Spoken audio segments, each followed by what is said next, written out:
Alright, I kind of wanted to make a video here, mostly for myself, so that I can, record some of the observations I made while reading the Mulvino chapter on filters, and also compare it to some of the things in the Hazen book on filters that I noticed. Um, and these are just observations. I'm not going to really explain the technical details too much. But you'll be able to kind of maybe read along here. In this first part, he's really just talking about basic filter top terminology. And what's nice about Mulvino is he does actually go into a lot of different responses in more detail than a lot of other books, you know, of this level that I've seen, semiconductor, introductory semiconductor books. But he explains a lot of the basic, concepts involved. Um, Order of a filter or that kind of thing, which is, of course, a number of, reactive components in the filter. But, he goes into Chebyshev and inverse Chebyshev and elliptic and Bessel and, a lot of these different responses. So, but the only thing that sucks is that, he doesn't show a lot of phase diagrams, with these filter graphs he has. That's really a bad thing to kind of omit, because, that's like a key part of a filter, is what does its phase response do. Again, sometimes he shows phases with some of this stuff, but for the most part he doesn't. Um, let's see, attenuation for sixth order filters. So okay. Other types of filters, Butterworth. And like I said, he shows all these nice little frequency graphs, like I said, for Butterworth, Chebyshev, inverse Chebyshev, elliptic and Bessel. Again, no phase diagrams. Again, he talks about that briefly, but really doesn't, you know, go into detail on phase on that, and he should. That's just like bad to leave out. That would be very interesting to be able to see the phase responses of those nice graphs he did. Gives you the trade-offs, of the various filter types and so forth. Draws conclusions, and he goes into passive filters, starting with a second order LC filter here. So talks about Q a little bit, and this gets interesting here because this shows these various filter responses, with basically the same exact frequency, all at 1 kilohertz, but it shows that these different responses, are gotten, by, in this case, the proportion or the ratio of these two components to each other. So that's very interesting, and this might even, be important, when you're like troubleshooting circuits to see, if you see different forms like this, you may realize you have, a filter like this, and it's giving you a peaking response. So I don't know if that come in handy or not, but it might.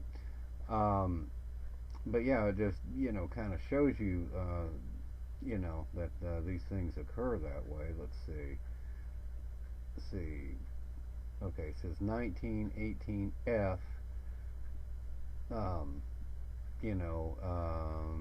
Is a Butterworth response, basically. So,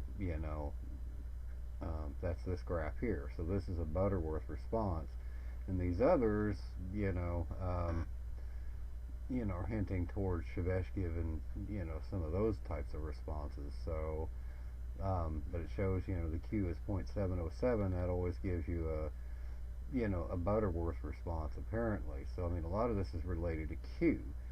And he, shows that right here. The higher the Q, the more peaking you're going to get. So, in your response roll-off curve. So, see.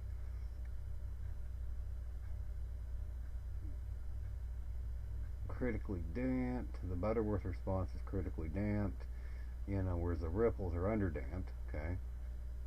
Vessel response not shown is overdamped. So, okay, those are two factors. If you get into more advanced filter crap, this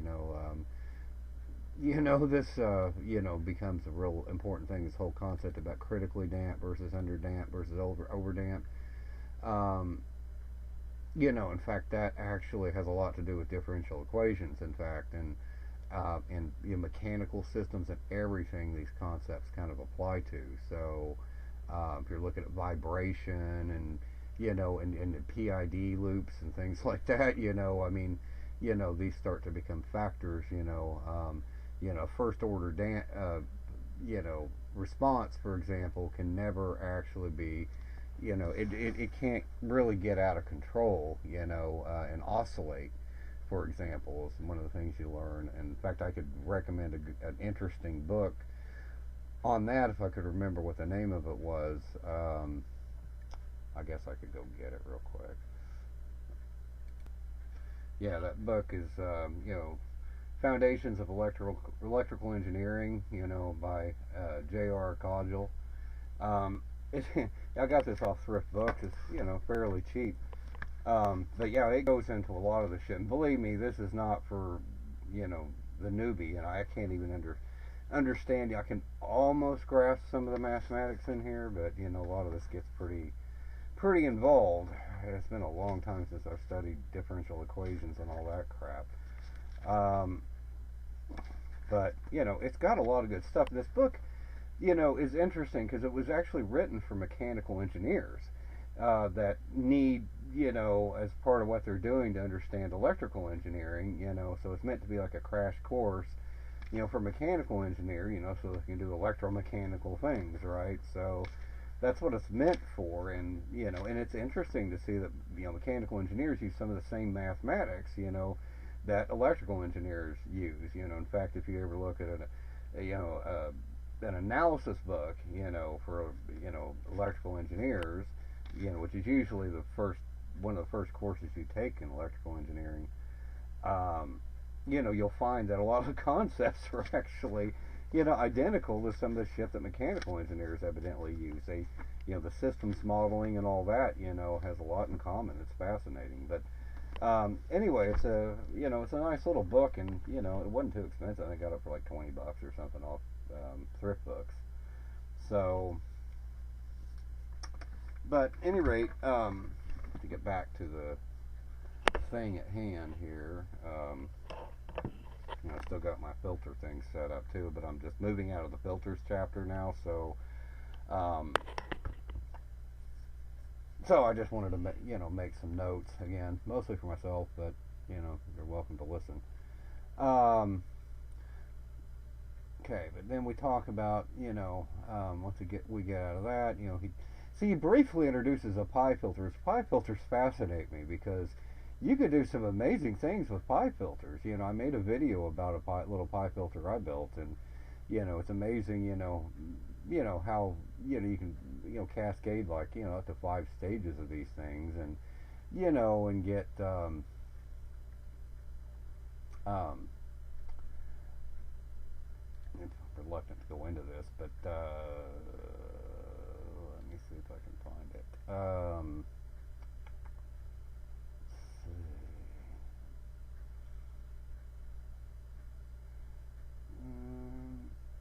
Nope, I don't know what that is. Okay, well, maybe it's here. Let's see, transformer.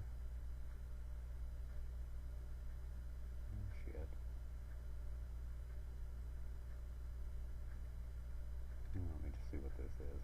Yeah, this is it.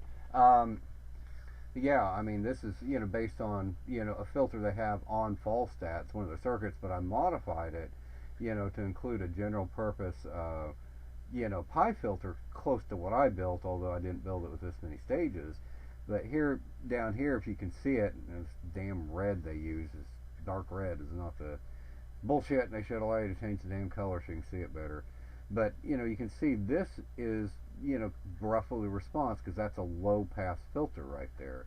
But here it's one, two. Well,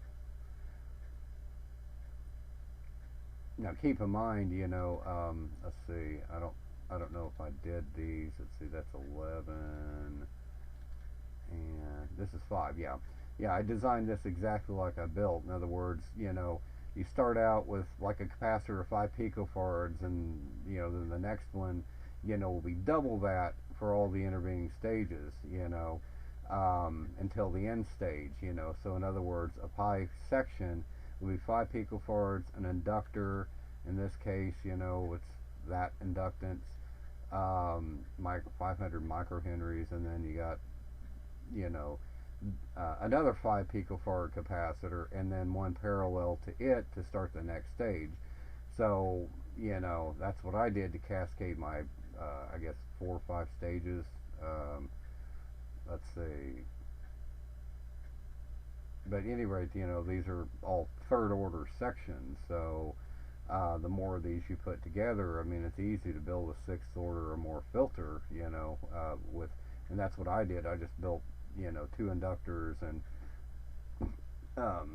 basically, 4 capacitors. I just paralleled two of the same value.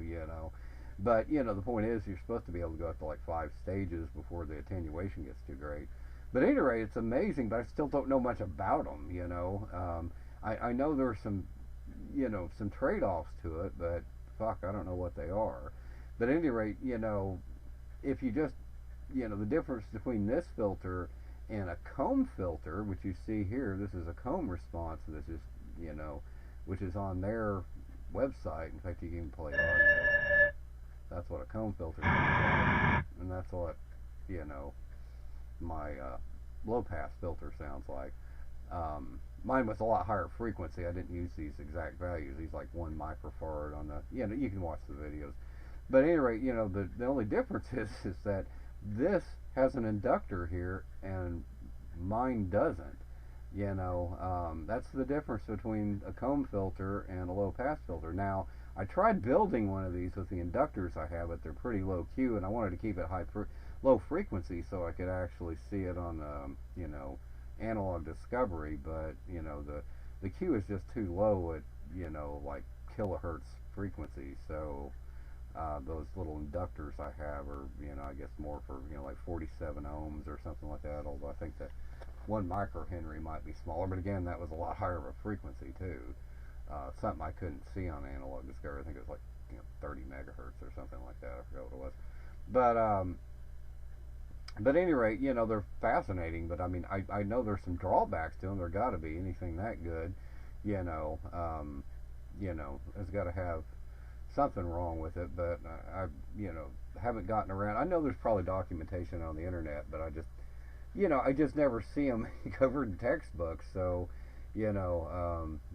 but I know there's a lot of videos on them and everything else. I just haven't bothered looking at them because I don't have a need. And it's at some point I will, but I just find them curious. But they do have applications in power supplies, like I might have told you. Some of the ESP articles, talk about them a little bit. But in their power supply articles. But anyway, let's get back to the book.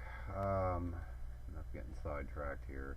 But yeah, I mean, he almost covers bifilters. I got excited, but then I found out, no, these are all different values and shit. So, I'm sure there's a good reason for doing that. He's trying to, I guess, provide an equal roll-off or something. And maybe it is valuable, but, valuable advice. Because, again, this is basically a pi filter, although he has that inductor there, making you think maybe it's a comb filter. Who knows? But then again, I think it's all a matter of the choice of values. But at any rate, it's intriguing. And I will say, too, that for all I know, when I tried building this circuit, because, I mean, I built it with like 5, inductors, and for all I know, maybe it did work. I just don't think the the resolution bandwidth of the analog discovery is necessarily all that great, but um, so the notches are going to be very narrow if the Q is high enough. But again, I know they're pretty low key coils, so I wouldn't be surprised if they're non-existent. But there is a resolution bandwidth, and analog discovery only goes so high, so maybe they were there and I just couldn't see them. But if they're there, they're probably not very deep notches. Again, they probably would have been at like megahertz frequencies, but where where you can benefit from that, because again, the Q ratio will be a lot better, because the inductive reactance will be really high up there, and so the like a 47 ohm resistance that because I used the biggest inductors I had, which is like 4.7 millihenry, but they had like a 47 ohm resistance, interestingly enough. So, again, at low frequencies, that's not going to be all that great, and, so I wouldn't be surprised if that had played a role. But, anyway, back to the damn book. Not getting sidetracked. Okay, now he starts talking about first order stages. Now, that's pretty generic, but it does show you there's basically three different basic configurations of a first order active filter. So, you see it like this, you see it like this with gain, and then you see it like this in parallel. So, and what's interesting is when they, start getting to second order filters, they actually are kind of combining two of these stages. So, which you'll see down here in a minute, and this is for I guess the high pass version of it. You can always tell the high pass because DC will not go through this capacitor, right? So, if DC won't go through it, it's not a low pass filter, it's a high pass filter, whereas these up here, yeah, DC can actually go through here, and that capacitor will suck that DC down to ground as the frequency increases. So at some point, this is going to act like a short circuit virtually. So, or it starts approaching one anyway, but that's the generic way of trying to analyze, circuit elements with resistors, capacitors, inductors, is just knowing what those things do. So at different frequencies, like an inductor will pass DC quite readily, but higher frequencies it tends to block. So that's why you can look at a parallel resonant circuit and try to figure out, versus a series resonant circuit. Like a series resonant circuit, can't, it's got a capacitor and an inductor in series, right? It cannot pass DC through it. So, that tells you, that, that is going to be, basically, a band pass filter, because it'll block DC, and eventually it'll block high frequency AC too. So, because all resonant filters, series resonant or parallel, tend to act like notch filters. So, but that ain't going to be no low pass filter. No signals, no DC signals going to get through that. Whereas a parallel filter, well, okay, if you have a parallel filter in series with your signal,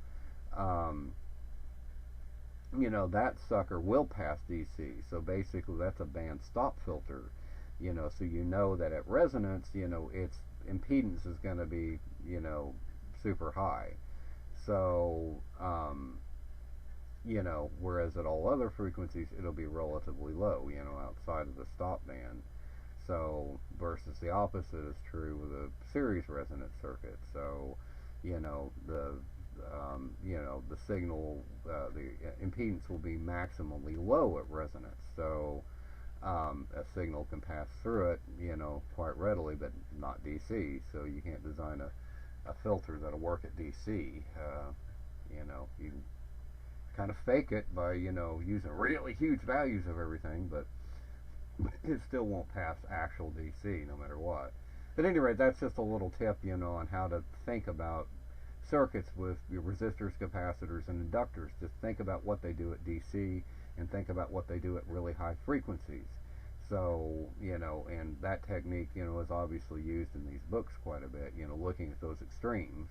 And a lot of engineering, analysis starts with looking at things at extremes, so you can get a feel for it, of what it might do in between those extremes. But it helps you come to a basic understanding, because you effectively have two different circuits. So, like for example, this circuit right here, okay, at really high frequencies, this capacitor is going to be a short circuit, so it shorts out R2.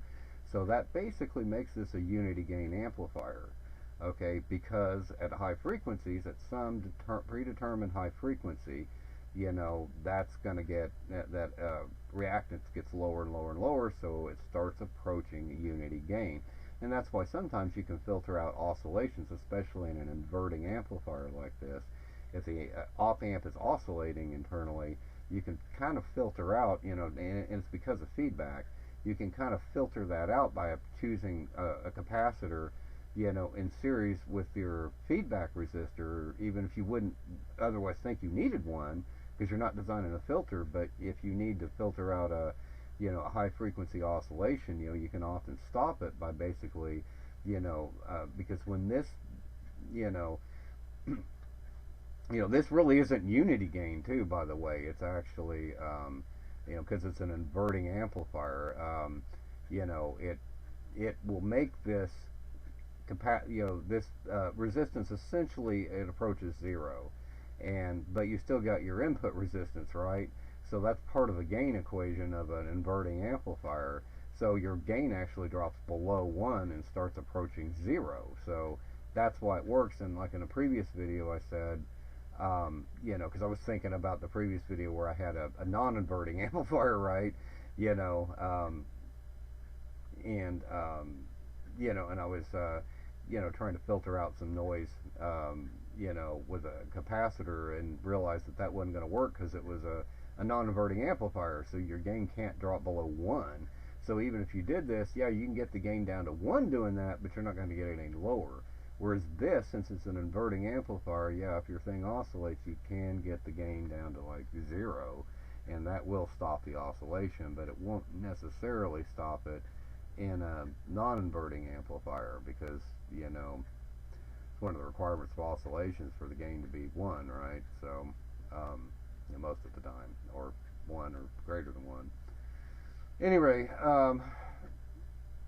okay, but let's move on. And then we got high pass stage, so they talk about that. And again, that's obviously high pass because the presence of capacitor, like I said before. And here they got some nice little design examples, you can kind of follow and or build, if you like. Any suitable op amp, will work, like an 072 or whatever, even a 5532 probably, even though not as keen on those as I am the 072s. Okay, now here we're getting into second order stages. So, and again, this kind of resembles, but, let's see. Nope.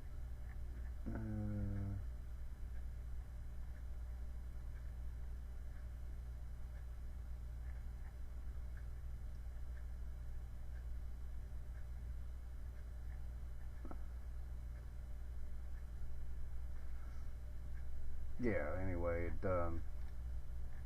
kind of resembles some of the, the first order stages combined, but not really, not in the sailing key.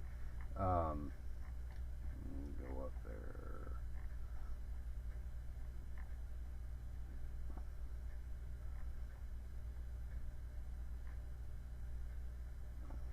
Okay.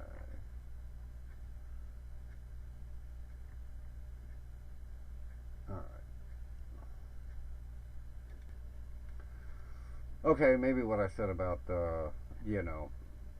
these, being combined to form second order filters, was, maybe I was full of shit.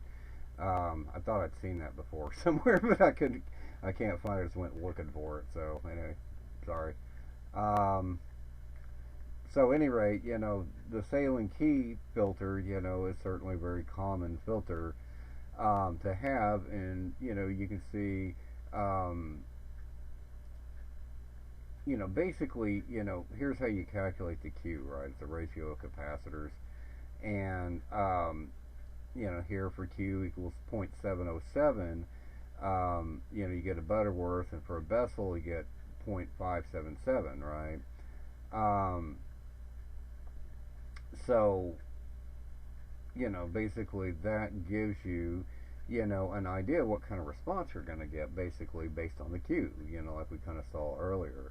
So if you have a capacitor that's like C2, is twice C1, basically that's radical 2, right? So that's 1.414, and take that, divide it by 2, basically, alright, and you get 0.707. Well, that's our Butterworth response.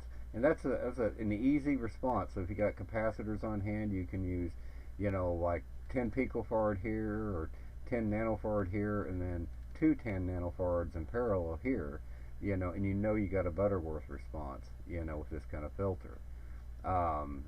Bessel is, I'm not really sure, because a lot of these have really bizarre ratios sometimes, but it's a matter of getting Q, so this was 10, times C1, you're going to get radical 10, alright, or let's see, 2 radical 2, well, let's say if this were, 4 times C1, okay, then you get, 4, okay, radical 4 is 2, so Q equals 2 times 0.5, gives you 1, right? So your Q would be 1 there. So, you get the idea. So there are some, clean values you can use for the capacitor ratio.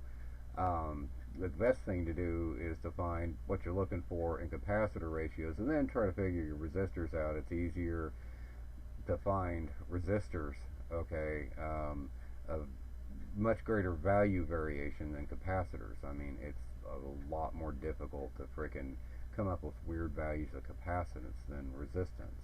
And you can always use potentiometers, if you had to, precision or otherwise, to come up with your resistors if you needed weird values for some specific frequency. But that's a pain in the ass trying to do with capacitors. They make those little variable capacitors, but those are really small range. So, unless you're doing some high frequency shit, you're gonna have a hard time matching those too much. A lot of times you'll use one of those in parallel with a regular capacitor, to trim out the capacitors to try to match these if you really need it close, if you need an exact response out of it. But usually I'd imagine you could fudge it a little bit. I'm not sure what the consequences of doing that are, but I mean, if you're trying to do like, super precise lab equipment for Hewlett Packard, maybe you need to have ultra precise shit, but I don't know. I mean, it depends on what you're doing, so I don't know.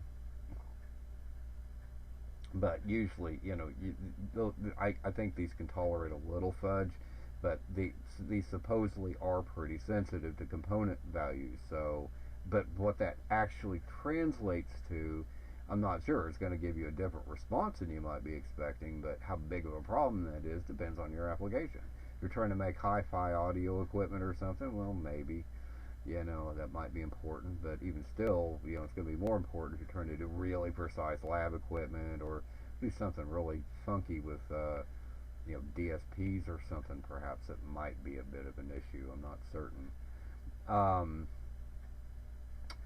But that's my opinion, so, crunch your own numbers, for your own application. Let's see, Butterworth and Bessel, okay, peaked response.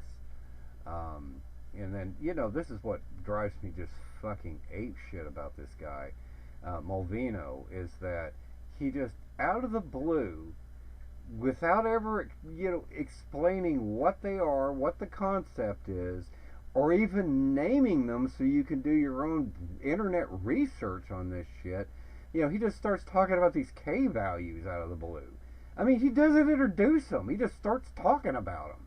He doesn't say what the concept is. It's like no fucking warning at all. And, I just can't believe this guy, after all the years he's had this book out there, this is like the, 6th or 8th edition here, hadn't fucking fixed that. I mean, have you ever tried And believe me, you're going to end up with some frustration if you try to research K values and filters on Google. I mean, I literally have spent at least 3 or 4 fucking hours just over the last, few weeks trying to find that shit. And really probably over the last week. And I've done that before too. The last time I went through this, I did the same fucking thing. I was like, what? That's why this book kind of lost me. It's because you throw something like this at me, just expect me to take it with no explanation, not even tell me what it's called. Yeah, I don't react well to that. I mean, the devil's in the details. That's why my videos are all pretty fucking long.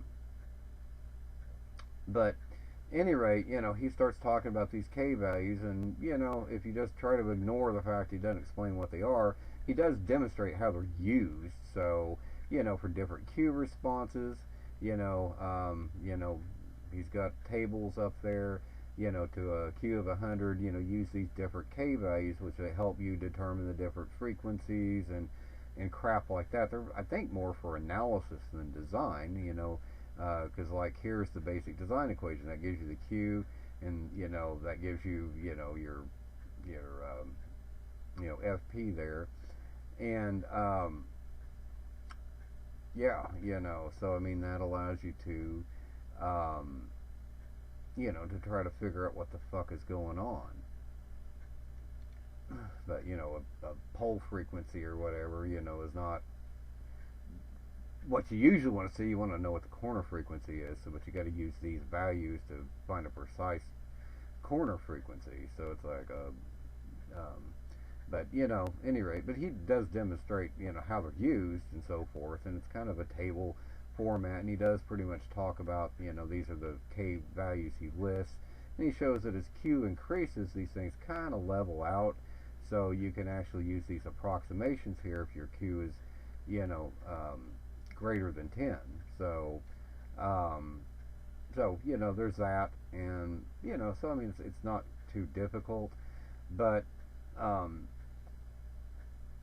then like I said, these are some of the examples where he shows how to go in and calculate the frequencies for various Qs. He always starts with calculating Q. That's Butterworth. And then he goes in here, and their Q's a little different. So this is a Bessel, so he is using one of those K values there. And then down here, we end up with a circuit with a Q of 4, so he's really using the K values there, alright? But in that example, he didn't, I don't think, show you the generalized response. Let me see. Maybe he did, and I just passed over it. Cutoff frequencies of the pole frequency because it's Butterworth. Okay.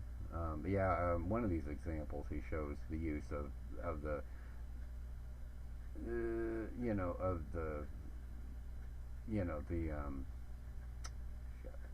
these values here, but it's further on down. I think it's in the high pass filters. He uses that form, because he's got some pretty good examples in here. Butterworth filters, higher order. Okay, and well, before I move any onto this, I need to talk about Hazen a little bit. Okay, because you saw the K values and stuff, right? And those, Q values we were looking at before, calculating the Q, up there where I was going through, like I said, how to get the various responses by the capacitor ratios. Well, the one thing that leads you to wonder is, okay, well, what happens if the capacitors are equal? You don't see that anywhere, not that I've noticed. In this book, you do not see the capacitors being equal. Now, it's like, I know I've seen that somewhere before, because if the capacitors are equal, you get radical 1, which is 1, so your Q is 0.5. Okay, that's interesting. Well, why don't I see that form here? Now, of course, that would be a sub-Bessel response, so, that would probably be kind of sucky, I would imagine. It'd probably have a really low roll-off. But as it turns out, if you look at the form of his filters, they're all unity gain. Okay? At this point in the book, they're all unity gain. Now, if you go to Hazen, on the other hand, and um, here's Hazen. I'll try to make this bigger, I suppose. Stupid fucking Microsoft. Ugh, hate how they make it so difficult to grab corners. Fucking idiots. Um, but yeah, so I mean, I don't know how I got over here. Okay, but yeah, so here's Hazen. He starts talking about two-pole filters, and before that is kind of a shorter version of the same thing. If you want a short introduction to active filters, fucking get Hazen, man. That's like really short. But he doesn't go into anywhere near the kind of detail. Um, but anyway, he starts talking about first order filters, and I make a note there that Mulvino, doesn't do equal capacitors. Um, so you can basically see, these are equal capacitor filters. But the one thing you'll notice is he doesn't have unity gain in his filters. They all actually have programmed gain. So that's what's interesting. And you look at here, here's one of his examples, again, equal capacitor values, but that's not a unity gain at all. So, it's given a frequency and everything. He's saying multi-pole filters, Butterworth response. But as it turns out, this is called a constant K filter design. So, and again, that's something Mulvino, doesn't really cover. So, but that's the only kind he covers in here as far as second order filters are concerned. So, but boy, that simplifies design, if those two things are equal. And what it turns out is this constant K thing,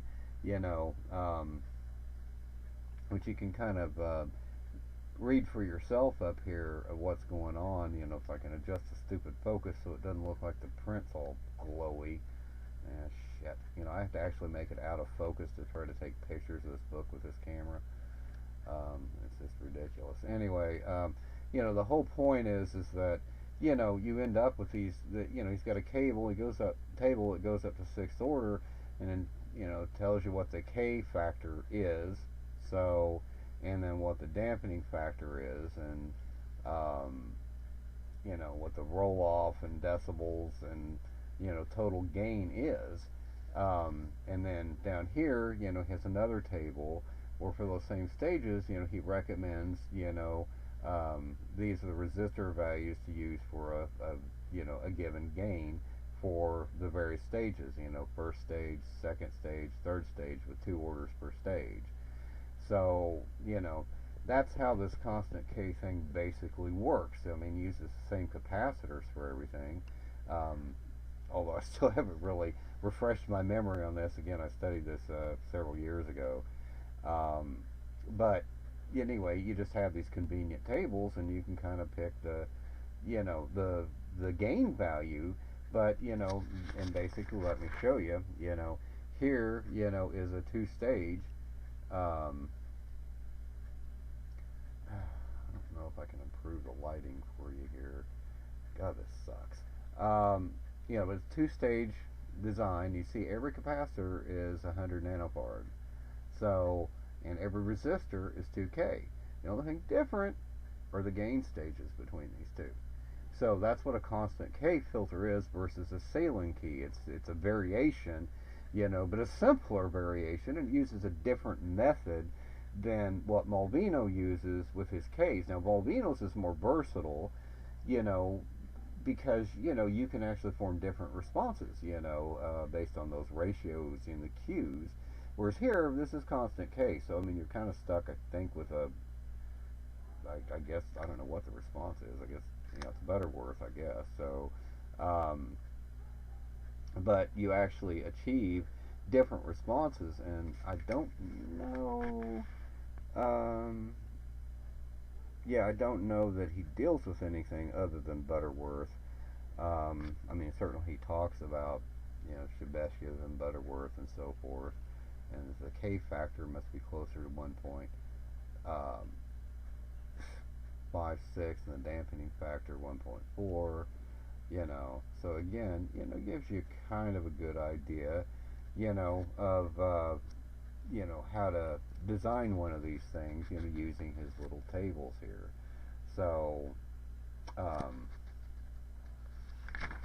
it's a nice little thing to have in your arsenal. It's a simpler, less headache-prone filter to design theoretically, and this is where he goes into detail on that. And then he has this other, which is a third order filter, evident. Well, it might just be buffered.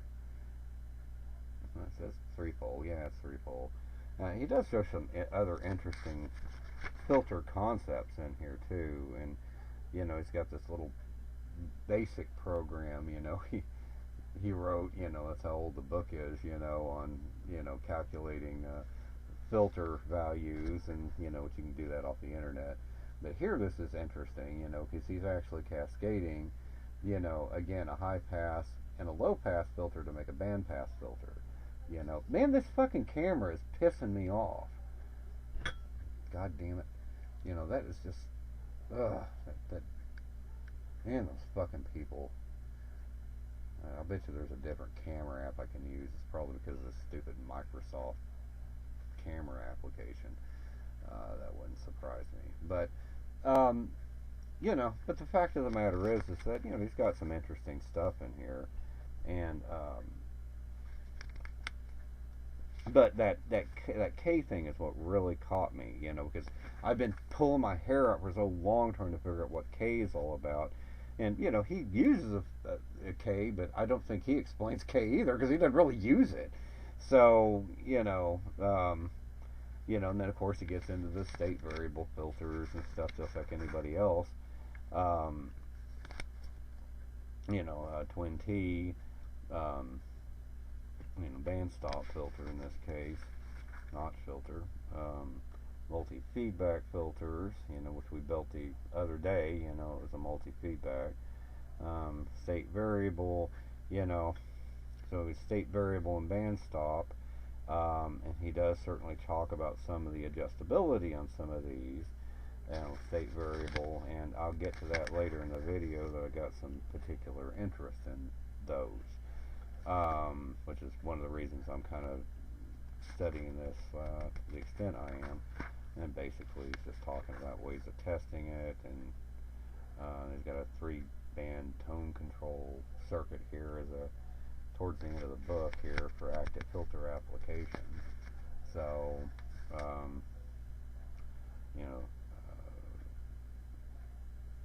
9-octave graphic equalizer. The 5th band for it. Oh, I guess he's got this over here is recommendation for designing graphic equalizer, and that's the end of the chapter. So it's not a very long chapter on filters. It's a kind of a crash coursey thing, but hell, it gives you enough to like do something. I guess I'll leave this open just in case. Okay, hopefully that's the end of the camera play for this. But yeah, so any rate, higher order filters, starts talking, let's see, about Butterworth filters, and he's basically going into the same thing I just showed you in Hazen, by taking two, filters and combining them. Shit. Let's see, staggered cues for Butterworth low pass filter, so, like I said, these are recommendations for staggering cues if you want to combine the filters. So again, this is not a constant K filter, so again, Hazen staggered the gains, not the cues. So I imagine staggering gains would be easier than staggering cues, because the cues are dependent on the capacitors, right? So, and you got to use these weird, probably going to work out to often weird capacitance values that you can't go by. So again, that's kind of one of the headaches to this approach. It's a lot more difficult to fucking tune things exactly. But it is more versatile, but a lot more difficult. It's good to know both, basically. But that's what sucks, is he doesn't mention that. Hazen, I can excuse him because look how short his chapter was. I mean, this is a pretty fucking long chapter, honestly. He should have at least mentioned it, gave a brief little example or something. Low pass filters, up to 8th order. Uh, so, again, you can follow this kind of stuff, to use his formulations. Um, let's see. Oh, well, maybe he did cover that. Let's see. I didn't, I was looking for. Okay, maybe he does cover the constant K. Um, yeah. So he does cover it. It's just right here. So yeah, I didn't notice it when I was looking for it before. But yeah, he does actually cover the constant K version. He just doesn't call it that. But the resistor values are equal and the capacitor values are equal. Um, this is what you end up with. That's how you calculate Q for those. And let's see. And here's an example, of a constant K. So, and you can see his gains are different, but I don't know if he's going to be as elaborate with it like Hazen was. God damn it.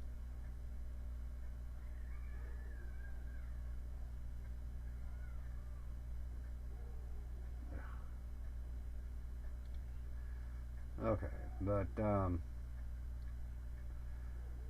yeah, these are all formulas. So, but yeah, he does talk about it, but he didn't have the tables that Hazen has, so that you can carry it to to higher orders apparently. So he just talks about the second order version of it. So, um, but that's okay because it gets more complicated. But at least he mentions it. So I'll take my comment back about that. 'Cause at least he did mention it, but he didn't call it constant K. High pass filters. So now he's just covering basically the same thing, but for high pass. And let's see, Q. He's calculating it too. Okay, Q2 gives the following approximations from the table.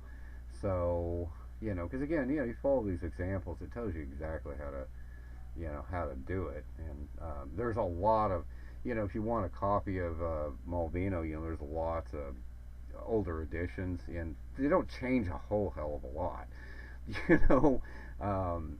So, I mean, you little fucker.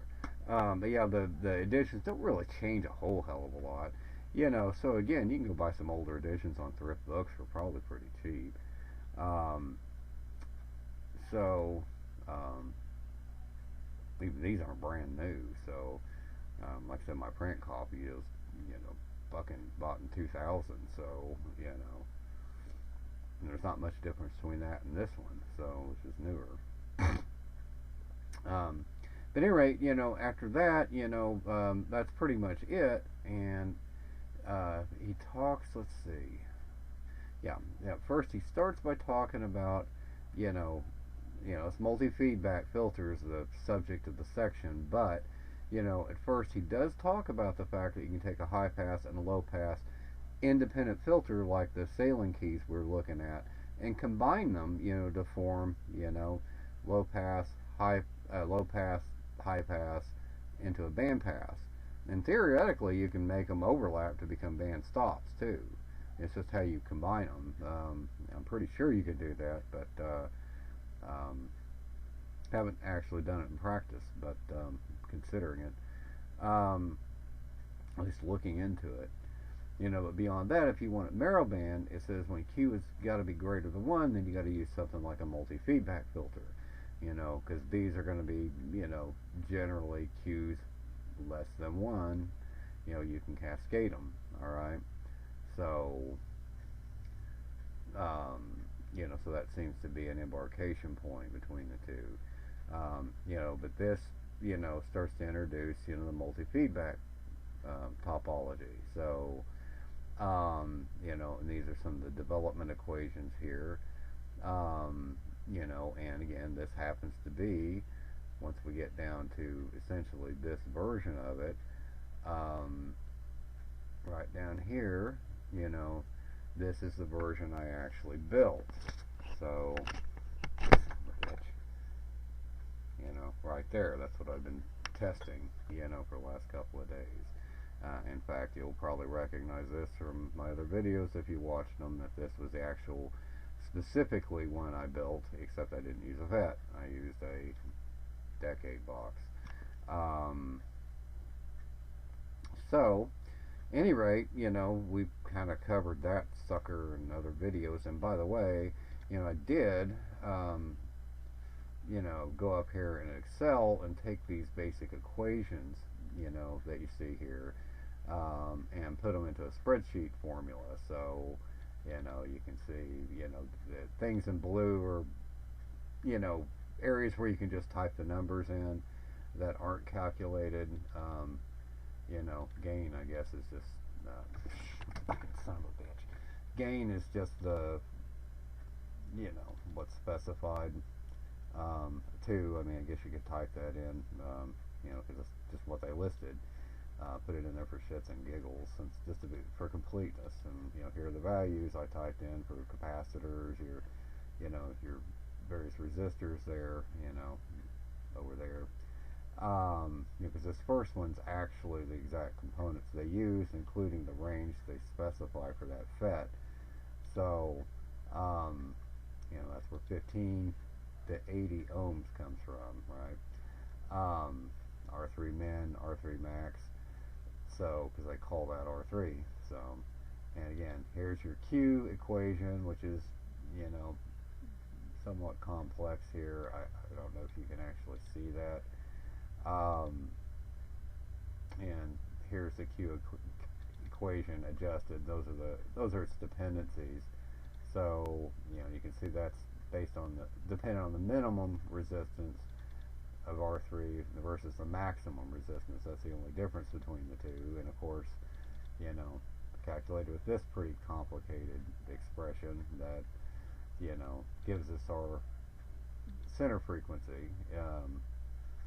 So, and with its various dependencies, and then of course our bandwidth, is fixed on this. So, but this, for different values I was toying with, gives you different bandwidths. So, but it shows you the dependency, but it's kind of a pain in the ass, because to do much with this, if you want a narrow band out of this, it's in a broad frequency range like 100 kilohertz or even 30 kilohertz.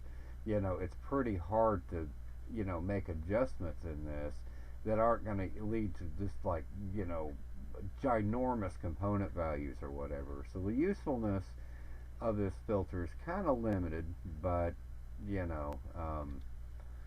but it's good to keep in mind. It's an option. If you need that kind of thing. And here I was trying to calculate optimum C value for for a given capacitance value for a given specified bandwidth and value for R1, so for shits and giggles. But anyway, down here we go to band stop filters, which I didn't cover that too much, which is kind of a shame, because I'm actually curious about the twin T filter as a passive filter, though. Because it is, kind of a notch filter. So, and that's what in fact this is. I was considering building one, but I'm like, well, because it's not easy to tune, because shit, you got two capacitors and a third capacitor, so tuning that would be a motherfucker.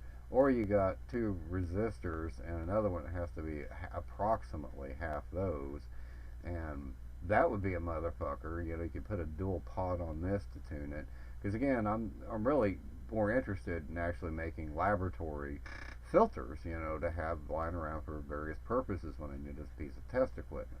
So I want things that are tunable generally. And even if I didn't, if I was looking for equipment, I still might need a tunable filter one day, so I'd like to know how to do it. So I like to try to evaluate, things you can, what you can and can't do with these things. But at any rate, they, go in here and, talk about that just a little bit.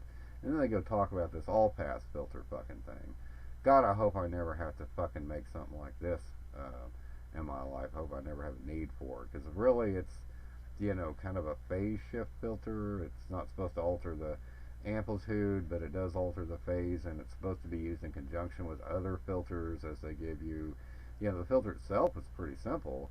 In fact, they had a project in the previous chapter called a phase shifter, which allowed you to vary one of these resistors in here and shift the phase, and then I noted that, shit, that's like frequency dependent, so I don't know how useful that is. Because I didn't realize that it was actually a filter at the time. It'd be useful if it was a phase shift that would shift the phase of any frequency, an equal, settable amount, but no, it doesn't work that way. That phase shift changes as your frequency changes because it's a filter. So, which he didn't actually explain very well, I don't think, in that chapter, but, because he didn't explain much about it at all. So I had to, kind of toy around with one on Falstaff to find out what it did. Let's see. Second order all pass stage. Okay. So anyway, but yeah, he talks a lot about this all pass thing and this linear phase shift, that's all pass. And then the Bessel response, he's trying to make an application here of how you might try to solve a problem. And then he talks about the Butterworth, having to introduce that into the equation. And, but then you're still going to need a delay equalizer, which is an all-pass filter, he says at the end.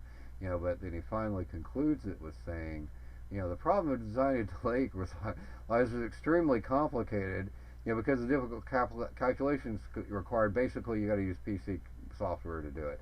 Okay, fine. So you spent all this time, okay, he does do a pretty good job framing the problem, although it's still kind of confusing a little bit, but, I mean, the whole objective, I think, was to create a filter so you could, I guess, filter out noise from a digital signal, I suppose, and, and that this was the only real way to do it, is this whole combination of different filters.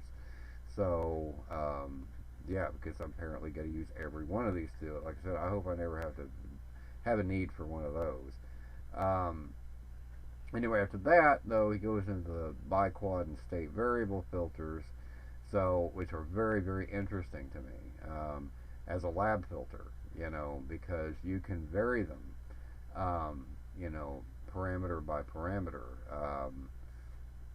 Like here, it says you can vary the voltage gain with R1, the bandwidth with R2, and the center frequency with R3, referring to this diagram here. R1, R2, R3, but R3 is a dual resistor, so you'll need a dual pot to vary both of those at the same time. Apparently R4 doesn't really do anything useful anyway, according to the ESP guy.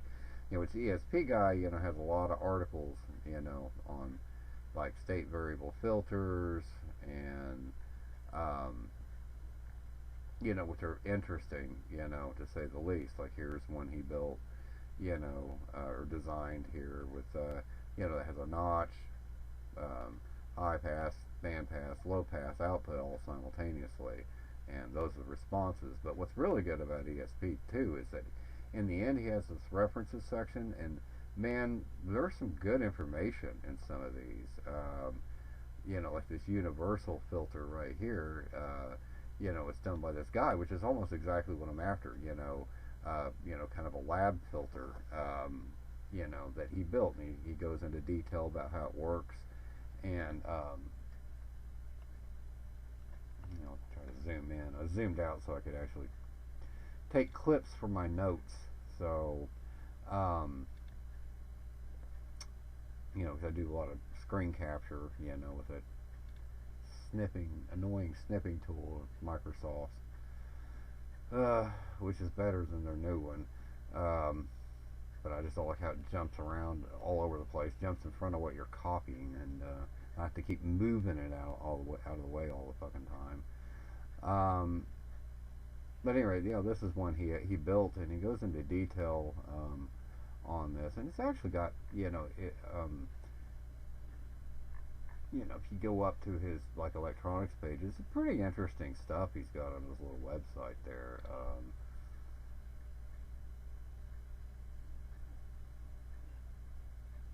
If it'll ever take me there.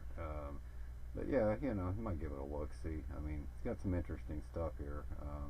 some of these I think are products or something, but a lot of them are actually little projects buried in there. They're just really pretty sophisticated. So, and this universal filter is one of them. So, anyway, but yeah, this is this is kind of what I'm looking for, at least to some extent. But it's got some drawbacks to it that make me want to consider the biquad filter a little more, because it's got some an actual bandwidth adjustment control, but and he talks about things like that in some of these too. This is notch filters, which is just simply talks about nothing but notch filters. But here he talks about biquads a little bit, notch filters and everything else. But state variable filters. This is his general filters article. It's long. A lot of his articles are really fucking long. But here's all of his clickable sections and everything. But yeah, I mean, he's got like all these. You go to the articles index. I mean, he's got all these frickin' articles on just all kinds of different shit. Fuck off. Most of it has to do with audio, but it's also generally applicable to a lot of electronics. You can learn a lot if you already know a little bit about electronics. It's not for people that don't know anything about electronics, so not really. You're welcome to read it, of course, but anyway, let's see, back to the book. So anyway, yeah, but the state variable filter, that's why I'm, particularly interested in it, because I do want to build a lab filter, so that's why I'm trying to take notes to that effect, because eventually that's, I would like to build a lab filter, maybe a number of them, but all in one enclosure, so they can act as a general piece, of lab equipment. So, so that's why I, took all these notes here, kind of discussing, what I intend to do for when I get around to doing it, because I'm not going to do it just yet. So I just want to make good notes so that when I come back to this shit later, I'm not going to be lost, because I actually intended to build that little filter out of Hazen. Well, shit. Yeah, this one right here. I intended to build this, a couple years ago, but the problem is that by the time I actually got around to the point where it was to build it, I mean, I didn't have a clue what I was doing anymore, and didn't have time to sit here and try to figure all this shit out. So I was just like totally lost. So, so that's why I thought I'd do a little better homework this time, because it'll still probably be a little while before I get around to building a lab filter. But I do want to do it. In fact, I'd want to try to incorporate some kind of a digital filter, a DSP kind of filter, into the whole equation too. And of course, I do actually have some MFP10 filter ICs, which are switched capacitor filters from like 25 years ago, that I have a couple of, and those can be like 8th order. So, and they're, I think, tunable by a frequency adjustment or something like that, the clock signal you put into it. So at any rate, it doesn't hurt to have a shitload of different filters, because you never know when they might come in useful. But yeah, I mean, basically, once he gets to the state variable stuff, biquad and state variables, that's pretty much the end of the show. And he doesn't talk much about it. And he mentions in here, with the biquad filter, which, like I said, the biquad filter, just fundamentally has, a band pass and a low pass output. And this is an inverted low pass, so like ESP guy talks about, it's kind of useless. But he does have the nerve to mention that by adding a 4th op amp, we can also build, a biquad with a high pass band stop and all pass filter. But he doesn't show you how to fucking do it.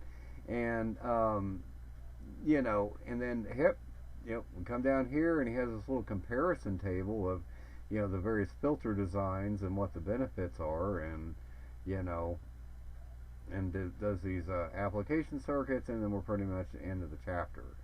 So yeah, that's rather disappointing. So that's why I had to go and actually try to do a lot of filter research, trying to find out how you know you can do that for filter. And again, this is state variable, it's not biquad.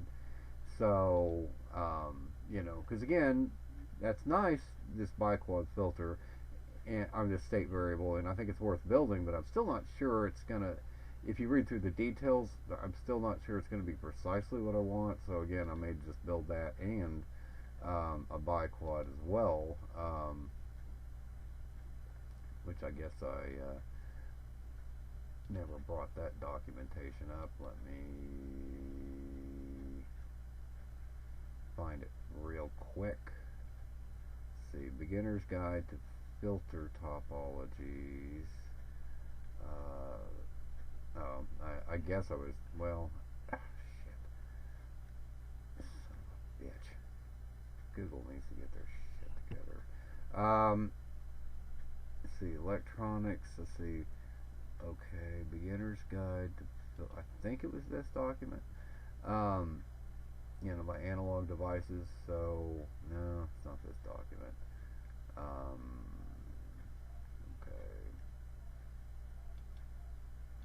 I mean, they do talk about it, but they're not talking about what I'm looking for, that fourth op amp. Let's see.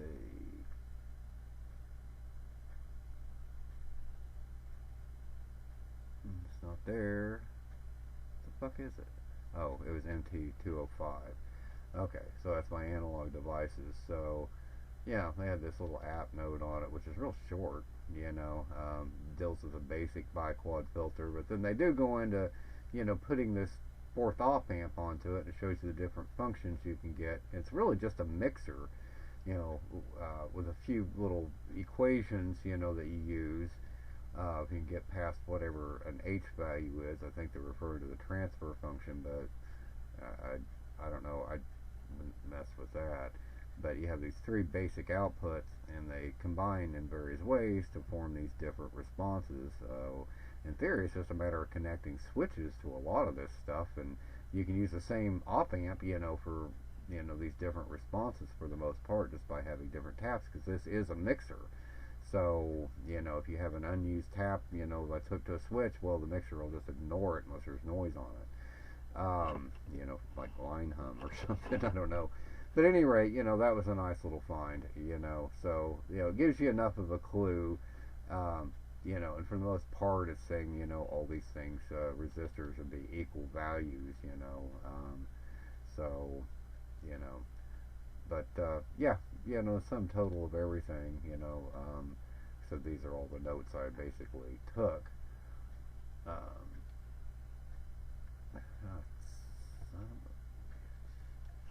Boy, this gets old.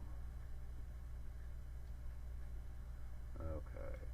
But yeah, if you look at some of these, the notes I took, on filters, including, from the beginning, these books, I like to try to collect notes any way I can, even though it usually gets confusing if I ever come back to review them. But that's why this thing I put in an op amp filter tab, so when I actually do a project out of this, I'll transfer it to a project folder, or a project workbook. But yeah, I mean, that's pretty much all the notes, I basically showed you. So, on preparing to build, a laboratory filter, mostly, it's a big project I have in mind, because I've always kind of wanted one. So, it's just good to have things like that just in case you need them, just like a power supply or any other piece of test equipment. But buying a lab filter is not something you go to Amazon and buy. That's like specialized equipment. But anyway, yeah, that pretty much does wrap it up for the Mulvino coverage on the subject. And like I said, he doesn't even have any circuits, you know, in his problem set. You know, so, you know, it's really disappointing. So much for finding that fourth op amp, right? But you know, anyway, you know, then he's off to the next chapter. So anyway, but yeah, I just wanted to kind of cover that and, you know, um, you know, cover some observations that I made while studying this, so that you get more of a bird's eye view of the whole thing, make it less confusing in the future. So anyway, cheers.